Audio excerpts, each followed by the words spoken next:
Hello YouTube, this is Darkon633, and today's I'm bringing you a review of the Star Wars Rebels Zeb and Chopper 2-pack. Now, as you can clearly see in the box, it is released within the Force Awakens toy line. However, this is clearly two characters based on Rebels, and pretty much doesn't give you an indication that they're going to be in the movie. It's just something that they decided to kind of slap the two lines together and put it into one line, which I've actually done in the past with several of the other things. But anyways, we have a nice look at Zeb and Chopper on the side here, which I really do appreciate Hasbro and the art design work that they do.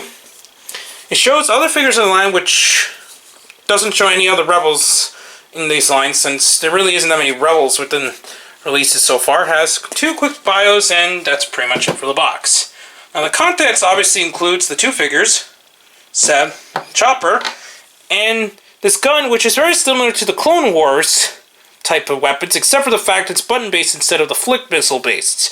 I really hate the flick missiles since they're very finicky and they like to pop out quite a bit, but at least with this button pressing, you can press it, which I'm just going to wire up here, without any problems.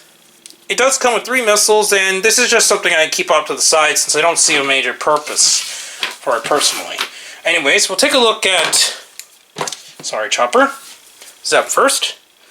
Zeb has a really nice sculpt, except he is a bit awkward just because of the 5-point articulation. I don't have that much problems with the 5 points, but for some characters, it's more understandable that they should have had more articulation. But since the Rebels toy line is pretty much all in the new style, the 5 points, and there haven't been a articulated line of Rebels at all, except for the 6-inch figures that are coming out later. This is pretty much all you're going to get. His head can turn 360. He does have fully jointed shoulders, but that's it on both sides. And he does have the other 2 points in the legs as normal, so as you can see, he really doesn't have that many points of articulation.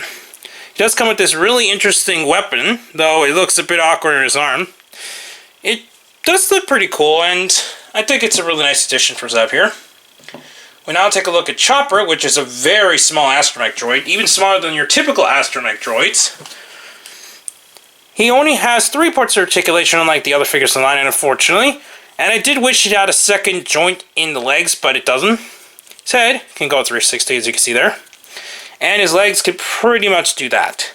So that's pretty much it. Otherwise, Chopper is a very nice design, and it's ridiculous how short-packed Chopper was in all the releases he had so far. Both the single release and this 2-pack has actually been short-packed from what I heard, so it's kind of ridiculous that these figures are so hard to get a hold of. Zeb has been packed a couple times in the line, so he's a lot easier to get a hold of. It's just Chopper that's kind of a problem to get a hold of.